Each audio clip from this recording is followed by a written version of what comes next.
What's up, y'all? I am Brittany Aaron, aka the Haitian Queen, and this is Entrepreneurship with EJ.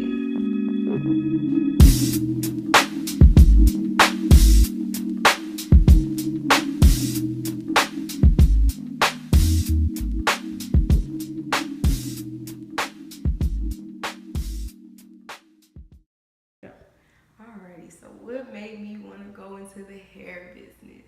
Well, as I stated before, my mom and my dad were both, in the hair business and everything.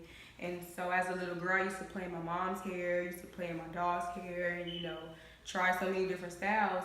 And then I also was working at a beauty supply not too long ago. And as I was going through, I began reading products, I began paying attention to a lot of stuff that's breaking our hair down.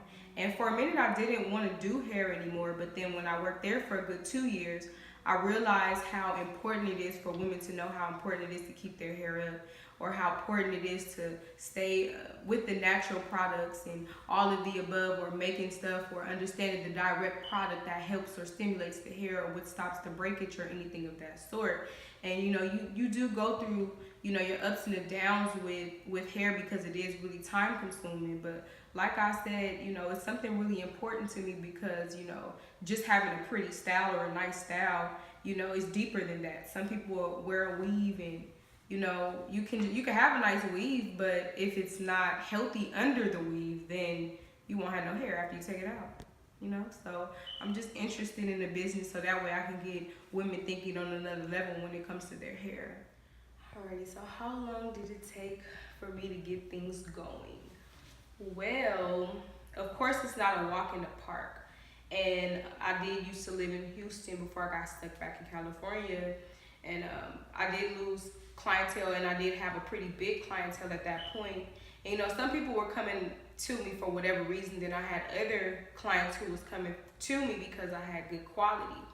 And so coming back, a lot of those same clients came back to me, and then they started referring people. I started getting people's hair back growing, trimming their ends, just getting their hair back into the shape that it needed to be. And then also I've learned a lot of stuff that I needed to know. And then of course, working at the beauty supply and adding that and everything, I had that experience on a different level. And understanding products and working with vendors and all of the above, it helped me, get this business up and running. And so, I say a good 7 months out here now in Houston. It did take me a minute to get some of those people back, but luckily, a lot of those people came back to me, so I have a pretty decent sized clientele to where I can get this business going, and I do have a lot of faith that it's going to grow even more. What are the highs and the lows of running a business? I would say, of course, spending a lot of time, the long nights, having to get up early, standing on your feet. You know what I'm saying? That can be very, very, very stressful. You know what I mean? Especially when it's your own business, you have to put in more time.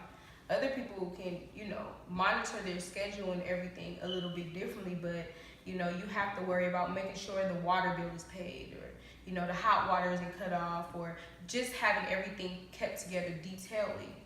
And sometimes you have some people who want to look like Halle Berry, for instance. And their hair might not be thick as Halle Berry's or thin as Halle Berry's. However, so sometimes you're not going to be able to critique that style the way that they want you to. And you can have some very angry guests because they really want to look like you. Can have put your all into it, made sure you was down to the T, cut, curl, everything. And some people just won't be happy because they envision themselves looking like this. And then, of course, you have those clients who love their hair. You know what I mean? They put you at the top, the top of a pedestal, and they make you feel like you're the best in the world at what you do. So, it's definitely that you have your highs and your lows, and it's stressful, but then some days you can just have those great days where it's just like, I have a business, you know what I mean? And letting that motivate you to never having to work for somebody again, and being smart about every move that you make is the best part, of course. What advice would I give someone who wants to start their own business? Well, first and foremost, I'll say make sure you have all the resources that you need, and make sure that you have the people in your corner who are really efficient at what they do, so that way you can have a good business, because you're not going to know every angle or be able to wrap your mind around every angle of a business, because it's very stressful. So at the end of the day, you want to keep very, very, very business minded people to keep you on your toes, even those who have a little bit more knowledge than you in this situation.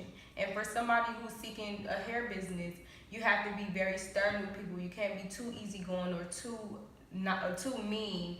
And then, like, say for instance, if you have a cancellation policy, and that's how that works. Say if someone set an appointment, you charge them $25 for canceling, because at the end of the day, that's independent. What if you get a week where you don't have nobody but one person who want to weave, and it might be $200, that's all you have, or maybe you only get 2 in that month and you have $400. You have to charge them for canceling, because that's still your time and your money, because of the fact that that can affect so many other different things, and it can be a domino effect. So I definitely say, don't just jump head first. Put a lot of thought into it. Read as many books, do as much research, and talk to a lot of people. Use everything that you possibly could to get it going.